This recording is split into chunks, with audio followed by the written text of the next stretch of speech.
행한 대로 갚으신다. 행한 대로 갚으신다는 제목으로 오늘 말씀을 나누겠습니다. 오늘 본문에 바벨론에 대한 심판의 말씀이 나오고 있습니다. 이 바벨론은 그동안 압도적인 군사력을 의존해요. 많은 민족을 짓밟으며 정복을 지켰습니다.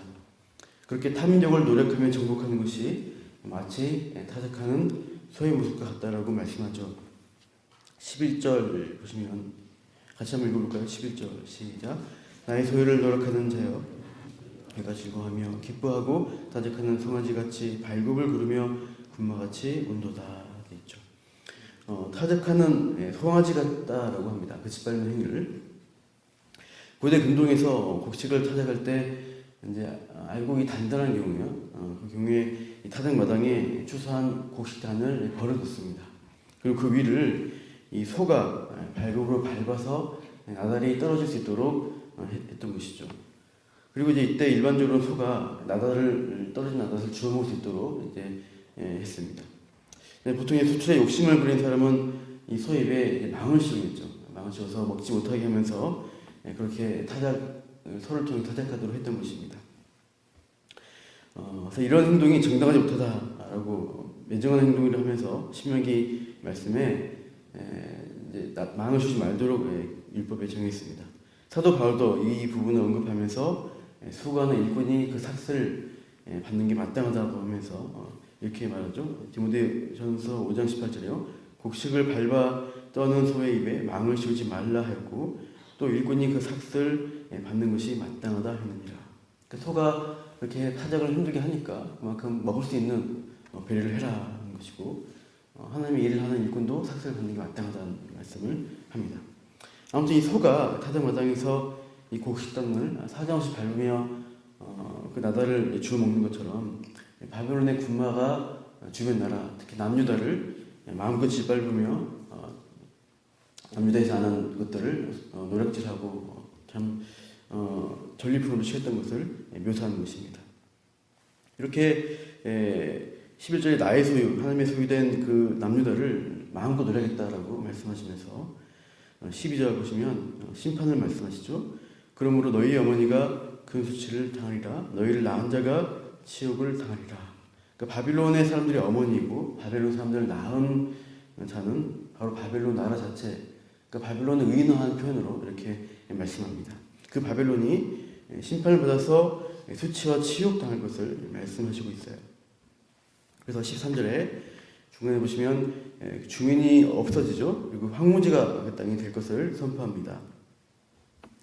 그리고 바벨론이 다른 나라를 공격할 때 그 압도적인 군사력으로 그 도성을 에워싸서 포위 공격을 하면서 점령을 했습니다. 그러나 이 바벨론 심판의 때에는 오히려 바벨론이 공격을 받고 포위당할 것을 말씀하죠. 14절 보시면 바벨론을 둘러 대열을 벌이고 활을 당기는 모든 자여 화살을 아끼지 말고 쏘라. 그가 여호와께 범죄하였습니다. 바벨론이 포위당해서 사정없이 화살의 공격을 받는 모습을 묘사하고 있습니다. 15절 같이 읽어볼게요. 15절 시작. 그 주위에서 고함을 지르리로다. 그가 항복하였고 그 요새는 무너졌고 그 성벽은 허물어졌으니 이는 여호와께서 그가 행한 대로 그에게 내리시는 보복이라. 그가 행한 대로 그에게 갚으시는 도다. 하나님은 바벨론이 행한 대로 그가 저지른 일대로 그에게 갚으시겠다라고 말씀하시고 있어요. 행한 대로 갚으시는 하나님의 심판의 모습을 보게 됩니다. 우리는 흔히 하나님을 말할 때 사랑의 하나님 말하기를 좋아합니다. 하나님의 사랑이라는 측면을 강조하고 또 그런 하나님이시기를 우리가 기대합니다. 그러나 성경에서 발견하는 하나님은 사랑의 하나님이시면서 동시에 공의로우신 하나님이십니다. 지으신 피조물을 돌보시고 사랑하시지만 하나님의 질서에서 벗어난 죄에 대해서는 하나님은 결코 용납하지 않으십니다. 죄를 지었는데 그냥 봐주시고 용서한 일은 성경에서 보는 한 없습니다. 죄를 지으면 그 죄에 대해서 반드시 죄값을 물으시는 의로우신 재판장이신 하나님이십니다. 아담이 범죄했을 때 하나님은 그냥 봐주시지 않습니다. 합당한 형벌을 내리시고 있죠. 다윗이 밧세바를 범하고 우리아를 살해한 죄에 대해서 그냥 넘어가지 않으시고 적발해 내시고 그 죄에 대해서 징계를 실시하셨습니다. 그래서 말년에 다윗이 참 많은 고생을 하는 것을 볼 수 있습니다. 하나님 모든 죄에 대해서, 죄인들에 대해서 그냥 관가하지 않으십니다. 반드시 죄값을 물으시고 처벌하십니다. 구원받은 우리의 죄도 마찬가지입니다. 심판 없이 그냥 넘어가지 않으십니다. 즉 우리의 구원이 아무런 대가나 징계 없이 주어진 것이 아니라는 말씀입니다. 우리의 죄에 대해서도 철저한 심판이 실시가 되었습니다. 다만 불신자와 다른 점은 불신자는 자신의 죄를 자기가 치러야 되지만 우리에 대한 죄값은 우리 자신에게 묻지 않으시고 우리 대신 그리스도에게 물으셨습니다. 우리 죄에 대한 무시무시한 진노를 십자가에 달리신 예수 그리스도에게 퍼부으셨던 것이죠. 그 죄값을 죽기까지 다 치르신 그 예수님 때문에 그분을 믿는 우리는 죄 용서를 받은 것입니다. 오늘 본문에서 이 바벨론을 철저히 심판하심으로 어떤 일이 있게 되는가 18절로 가보시면 이렇게 있죠. 중간에 내가 아수르 왕을 벌한 것 같이 바빌론의 왕과 그 땅을 벌하고 19절 이스라엘을 다시 그의 목장으로 돌아가게 하리니 그가 갈멜과 바산에서 양을 기를 것이며 그의 마음이 에브라임과 길라산에서 만족하리라고 말씀합니다. 20절 마지막에는 내가 남긴 자를 용서할 것이라고 약속하고 있습니다.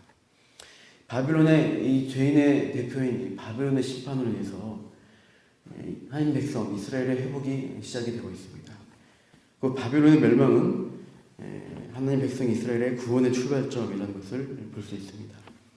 하나님을 떠나고 하나님을 대적하는 이 세상 모든 바벨론적 존재들은 결국엔 다 심판을 받게 될 것입니다. 그리고 우리 또한 역시 바벨론에 속한 본질상 진노의 자녀였습니다. 그러나 우리는 그 죄값을 마지막 심판에 오기 전에 먼저 예수님이 하나님 백성에 대한 심판 때에 올라서 오르셔서 미리 치르셨기 때문에 우리는 용서받고 구원받게 되죠.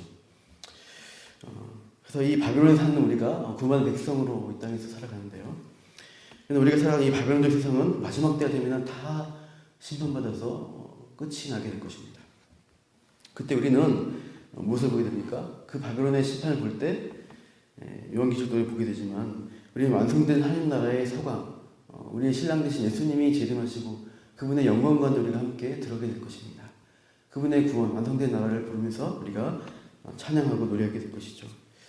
우리 그렇게 우리 가운데 참 복된 것들, 가장 좋은 것들을 준비하신 하나님, 우리가 바라보면서 참 사랑과 공의의 하나님이 우리에게 얼마나 선하신가 이것을 묵상하시면서 오늘도 말씀을 통해서 우리를 구원하시는 그리고 이 죄악된 세상을 심판하셔서 우리 구원을 완성하실 하나님을 바라보시고 확신하고 붙드시고 살아가시기를 축원합니다. 기도하겠습니다. 하나님, 최종적으로 바벨론의 심판을 하나님 선포하시고 있습니다. 이 땅의 죄의 대표자인 이 바벨론 결국엔 심판받을 것이고 그렇게 할 때 하나님 완성된 하나님 나라가 그때서야 우리 가운데 임하게 될 것입니다. 우리의 죄를 대신 치러주신 예수 그리스도를 믿음으로 우리는 참 그 공의의 하나님이 사랑의 하나님으로 우리에게 찾아와 주셨습니다. 참 우리가 감사하며 이 바벨론적 세상을 살아갔지만 멸망당이 없어질 이상에 미련 두지 않고 영광스러운 하나님 나라에 소망을 두고 오늘도 선하신 하나님 붙들고 동행하면서 참으로 선한 하나님의 말씀을 복음의 은혜를 선포하며 증거하며 살아가는 주의 백성으로 함께하여 주시옵소서. 감사하며 이 모든 말씀 예수님 이름으로 기도합니다. 아멘.